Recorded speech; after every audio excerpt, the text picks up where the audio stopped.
नमस्कार। भाग्योदय विचार प्रवाह श्रृंखला के 133वें चरण में आपका अभिनंदन, अभिवादन। आज 11 दिसंबर। यह साप्ताहिक श्रृंखला ठीक चल रही है, उधर दैनिक भी। आज का विषय ज्वलंत, जैसा कहा साप्ताहिक चर्चा में ज्वलंत विषय लेते हैं। आज का ज्वलंत विषय सरकारी कर्मचारियों की पेंशन को बंद करना सरकार की एक भारी गलती। यह विषय यूं आया, अभी हिमाचल प्रदेश में जो सत्तारूढ़ पार्टी है वह हारी। अन्य राज्यों में भी खराब स्थितियां हो रही हैं। पता यह चला कि 37,000 सरकारी कर्मचारियों के विरोध ने सरकार को बदल दिया। राज्य सरकारें स्वतंत्र हैं, पेंशन देने की घोषणा कर रही हैं और वह दे भी रही हैं। ये एक विषमता की जो स्थिति देश में आ रही है, यह बड़ी खराब है। किसी राज्य में हो, किसी में नहीं हो, किसी राज्य में हो, केंद्र सरकार में नहीं हो। सेना के पास, सेना को पेंशन मिली है। हमारी सेना अधिकारियों से बात हुई, बहुत दबाव पूर्वक उन्होंने किसी प्रकार बचाया।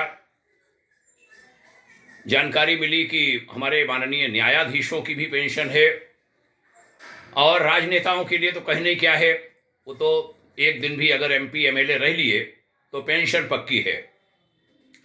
लेकिन जिसने पूरा जीवन लगाया उसको पेंशन नहीं देंगे। बड़ी महत्वपूर्ण बात अभी कही वरिष्ठ पत्रकार श्रीमान अमिताभ अग्निहोत्री ने। बड़ी महत्वपूर्ण लाइन थी वह।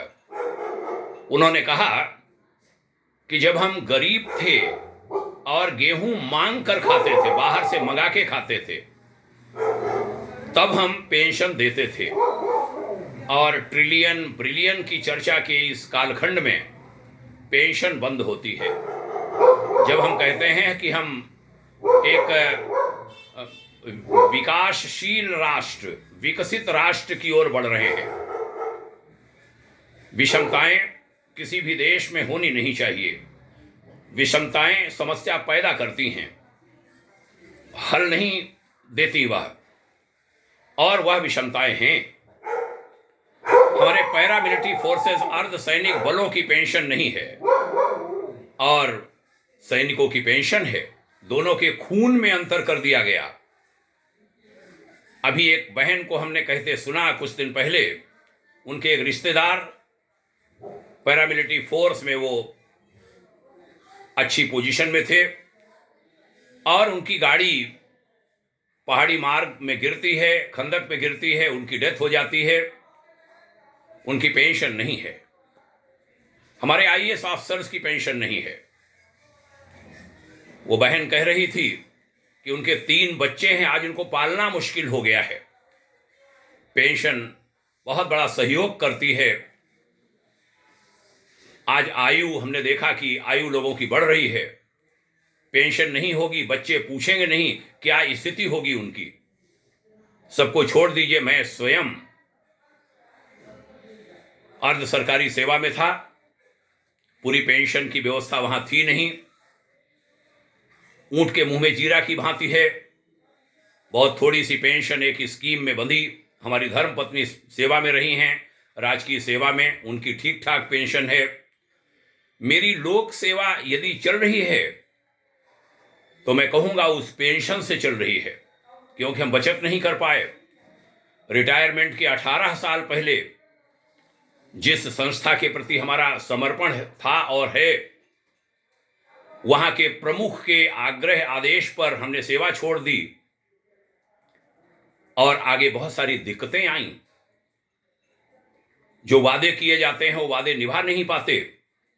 कैसे कैसे किस प्रकार जीवन की गाड़ी चली होगी, बच्चों को पढ़ाया होगा, बच्चों की शादियां की होंगी, यहां तक कैसे पहुंचे हैं, कोई भुक्तभोगी जानता है, मैं जान सकता हूं। अगर श्रीमती जी की पेंशन न होती तो बहुत मुश्किल होता आगे जीवन की गाड़ी को चला पाना। कम से कम निश्चिंत हैं कि अपने जीवन यापन की कोई समस्या हमारे सामने नहीं है। जनसेवा चल रही है, समाज से लेते नहीं हैं, बिना मांगे कहते हैं मिलता भी नहीं है, पात्र को लोग दे भी नहीं पाते हैं, हम हाथ पसार नहीं पाते, कई बार घर से काम चलता है। मैं कहा करता हूं जीरो बजट पर भाग्योदय फाउंडेशन चल रहा है। हाँ, चल रहा है, बहुत सारे काम हम कर रहे हैं।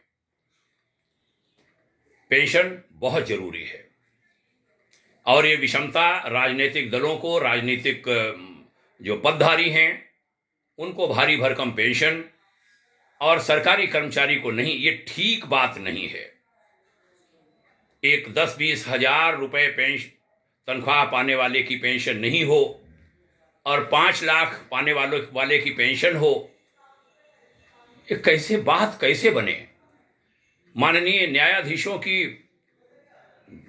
को धुलाई भत्ता मिलता है, जानकारी मिली कई कई हजार, शायद 22-25 हजार उनको भत्ता मिलता है।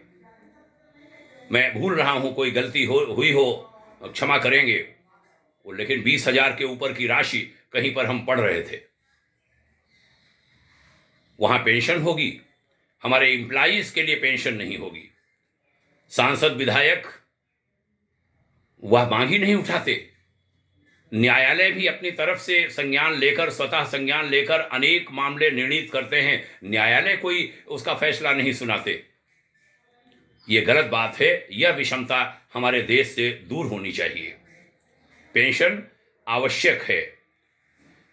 पेंशन माने भविष्य निधि, कि आदमी का शरीर थकेगा उसको कौन देखेगा, कौन करेगा। हमने आध्यात्मिक संस्थानों में देखा है, जिन्होंने सब कुछ समर्पित कर दिया, उनको भी बुढ़ापे में, जिन्होंने घर तक पैसा पूरा जमा कर दिया था, घर हो जाएगा, जीवन भर यहां रहेंगे, सुनने को मिलता है, आंखों से भी देखा है। उनको 74-75 साल पर किसी महिला और पुरुष को संस्था से जाने को कहा जाता है, क्योंकि अब इलाज करना पड़ेगा उनका। घर उनके खाली कराए गए। पेंशन हो, उनके जीवन की गाड़ी चलती रहेगी। पेंशन नहीं होगी कैसे काम चलेगा। हमें चिंता सबकी करनी चाहिए। हमारे किसानों की भी चिंता, जो सरकारी वेतन नहीं पाते, सबकी चिंता करनी होगी। वृद्धावस्था में, बुढ़ापे में सबकी चिंता हमें करनी पड़ेगी। हाथ जोड़कर हमारी प्रार्थना वर्तमान मोदी सरकार से, ये विषमता दूर कराइए।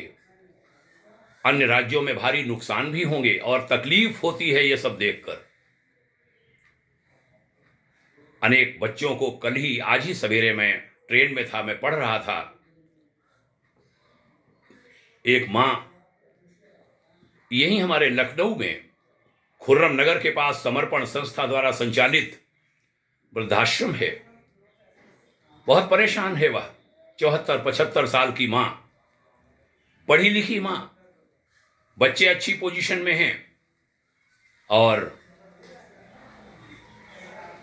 बच्चों के द्वारा दुत्कार दिए जाने पर कैसे वृद्धावस्था कटती होगी। किसी का पति या पत्नी है, किसी का नहीं है, और जो एक पेंशन का सहारा वो भी हमने ले लिया, कैसे काम चलेगा। ये पीड़ा होगी, और पीड़ा जब किसी हृदय को होती है तो बहुत तकलीफ होती है, सब कष्ट में आते हैं।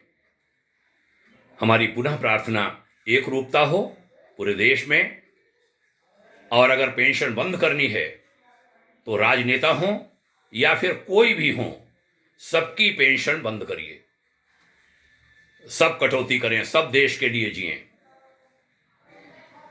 विषमता हटे, तब समता आए। इसी निवेदन के साथ आज की भाग्योदय विचार प्रवाह की चर्चा का समापन करते हैं। आपने ध्यान से सुना, इसके लिए हमारा बहुत बहुत आभार। पुनः हार्दिक प्रणाम, जय हिंद। ये भी निवेदन करूंगा कि यह विचार अच्छे लगते हैं, लोगों में पहुंचते रहें। इन विचारों की बहुत अधिक आवश्यकता है। ओम शांति।